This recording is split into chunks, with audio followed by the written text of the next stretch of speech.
Welcome back to the master tricks. Master tricks के YouTube channel पे आपका स्वागत है। दोस्तों, जैसा कि पेट का एग्जाम है और उसमें ग्राफ से रिलेशन सवाल आ रहे हैं। ग्राफ से रिलेटेड जो सवाल आएंगे वो क्या क्या आएंगे, एक तो ग्राफ से पूछा जाएगा और दूसरा पूछा जाएगा तालिका से आपसे।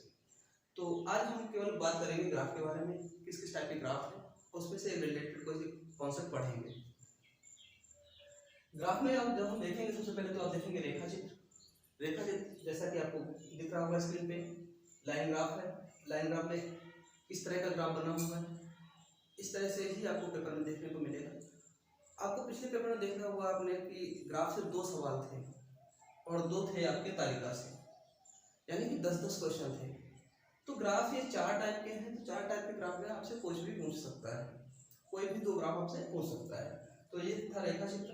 और आयत ग्राफ में आप देखेंगे आयत ग्राफ में चित्र किस तरह से दिख रहा है। जैसा ये चित्र दिख रहा है बिल्कुल इस टाइप से ही आएगा, उस पर रिलेटेड 5 सवाल आपको देखने को मिलेंगे। बात करें दंड ग्राफ की, बार ग्राफ इसको बोलते हैं। बार ग्राफ में भी आपको इस तरह से चित्र मिलेगा और चित्र से रिलेटेड ही कुछ सवाल मिलेंगे। और सवाल को कैसे सॉल्व करेंगे वो बात करेंगे थोड़ी देर में। अभी देख लेते हैं बेसिक ये है क्या, किस तरह का फिगर ड्रॉ होता है और उसमें कैसे सवाल आएंगे। फिर हम बात करें पाई चार्ट की। पाई चार्ट का भी आपको स्क्रीन पे चित्र दिख रहा होगा किस टाइप का है और इससे रिलेटेड सवाल क्या होंगे, इसके बारे में अभी बात करते हैं। सबसे पहले हम बात करेंगे रेखा चित्र के बारे में। आज का जो टॉपिक रहेगा वो रेखा चित्र से रिलेटेड सवाल होंगे। लेकिन आप एक चीज समझ लो कि जब भी आप कोई ग्राफ पढ़ते हो, ग्राफ पढ़ने से पहले आपको कुछ टॉपिक क्लियर होने चाहिए। जैसे कि आपका एवरेज है, परसेंटेज है, ये दोनों मस्ट हैं क्योंकि इसी से आएगा आपका सवाल, है ना। रेशियो है, रेशियो का भी आपका इसमें रोल है। तो ये 2-3 टॉपिक हैं जो आपको बिल्कुल अच्छे से क्लियर होने चाहिए। अगर ये अच्छे से क्लियर हैं तो आप इस पेपर को और इन क्वेश्चंस को आप देख के ही सवाल में टिक कर पाओगे। तो शुरू करते हैं अपने पहले सवाल से, रेखा चित्र से। रेखा चित्र का स्टार्टिंग देखते हैं। चित्र आएगा जैसा कि पहला सवाल आपको दिख रहा होगा कि लिखा हुआ है वर्ष 1990 में कितना कोयला उत्पादन हुआ था। 1990 में आपको देख के बताना है कितना कोयला उत्पादन हुआ था। तो आप देखोगे कि वर्षों की संख्या ये दे रखी है। तो 1990 में आप देखोगे तो कितना दिखा रहा है, 50 लाख टन। यानी कि जो भी ऑप्शन हमारा 50 लाख टन वाला है वो सही हो जाएगा, यानी ऑप्शन नंबर 2 सही हो जाएगा। नेक्स्ट सवाल की तरफ चलते हैं, देखते हैं नेक्स्ट सवाल क्या है। नेक्स्ट सवाल लिखा हुआ है निम्नलिखित वर्षों में किन 2 वर्षों में कोयला उत्पादन समान था और उच्चतम उत्पादन समान था, और ऑप्शन में कह दिया है उच्चतम उत्पादन को लेकर था। तो अब ऑप्शन आप देख लीजिए कि समान में तो एक ये भी देख रहा है समान 20 और 20, लेकिन ये न्यूनतम है। इससे ऊपर आप देखोगे तो कौन सा है, 60 और 60। उच्चतम उत्पादन में 60 और 60 वाला आ जाएगा। तो ये 60 का वर्ष क्या है, 1991। और ये वाला कौन सा है, 1994। 1994 यानी कि ये जो ऑप्शन मिलेगा हमारा, जो भी ऑप्शन ये वाला है वो हमारा सही हो जाएगा। ऑप्शन में देखेंगे तो हमारा लास्ट ऑप्शन डी इसमें सही हो रहा है। नेक्स्ट सवाल देखेंगे कि वर्ष 1991 का कुल उत्पादन वर्ष 1988 के कुल उत्पादन से कितना प्रतिशत अधिक या कम था। सवाल को समझते हैं क्या कह रहा है। सवाल नंबर 3 क्या कह रहा है कि 1991 का कुल उत्पादन, 91 में कुल उत्पादन क्या था हमारे पास, 1991 में हम देखेंगे तो 60 था, और 1988 के कुल उत्पादन, 1988 में कितना उत्पादन था अपने पास, 20 था। कह रहा है 1988 के कुल उत्पादन से, 1988 के कुल उत्पादन से, ये बात ध्यान देने वाली है, उत्पादन से यानी तुलना हम कहां से करेंगे, 1988 से। कह रहा कितना प्रतिशत अधिक या कम था, कितना प्रतिशत अधिक या कम था। सबसे पहले आप देखो कि 1988 से 1991 में अधिक है या कम है, तो आप देखोगे कि अधिक है। 1991 ज्यादा है, कितना ज्यादा है, अब घटाओगे तो पाओगे 40 ज्यादा है। अगर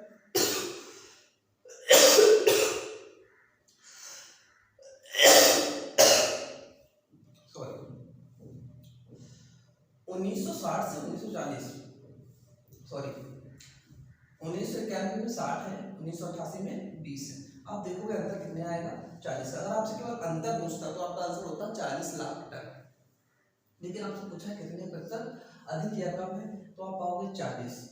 40 अधिक है कहाँ से, 20 से, और इसका परसेंटेज मान कितना होगा, गुणा 100 करोगे तो आप पाओगे 0 से 0 कट गया, 2 से बाहर कट गया, पर आप कितना आ गया 200%, जो भी आपका ऑप्शन है, ऑप्शन नंबर इनमें से कोई नहीं आएगा। 200% में कोई भी नहीं दिया है तो इनमें से कोई नहीं ऑप्शन आ जाएगा। नेक्स्ट सवाल दिया है, किस वर्ष कोयला के उत्पादन में अपने पूर्व वर्ष की तुलना में उत्पादन ह्रास का प्रतिशत अधिकतम था।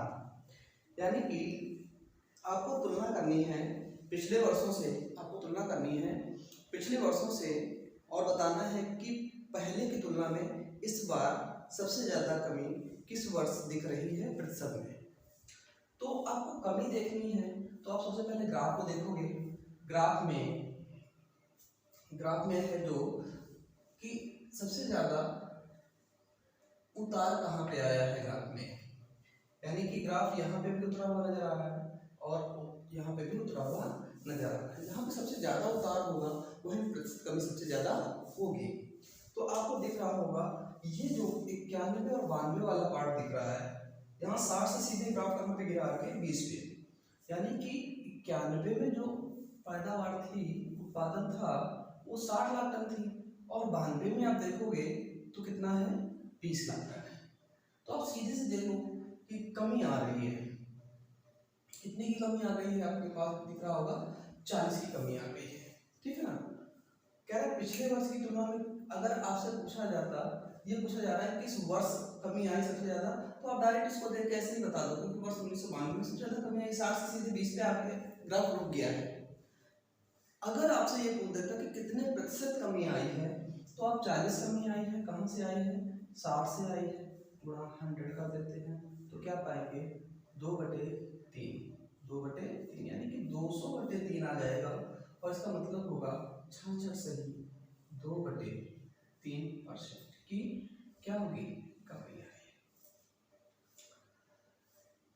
नेक्स्ट सवाल और इसका लास्ट सवाल है क्या, वर्ष 1986 से वर्ष 1994 तक, 1986 से 1994 तक अधिकतम तथा न्यूनतम कोयला उत्पादन का अंतर कितना लाख टन था। 1986 से आप देख लो, 1986 से 1994 तक, 1994 तक अधिकतम या न्यूनतम कोयला उत्पादन का अंतर कितने लाख टन था। तो न्यूनतम कितना है 10, सवाल नंबर 5 है, न्यूनतम कितना है 10 और अधिकतम कितना है 60। ये न्यूनतम है और ये कितना है, अधिकतम है। अगर इनके अंतर की हम बात करें, जैसे सवाल में दे रखा है, तो कितना आ जाएगा, 60 में से 10 घटा लेंगे, 60 में से 10 घटाएंगे तो कितना आ जाएगा 50 लाख। कितना आ जाएगा 50 लाख, जो कि हमारा आंसर होगा।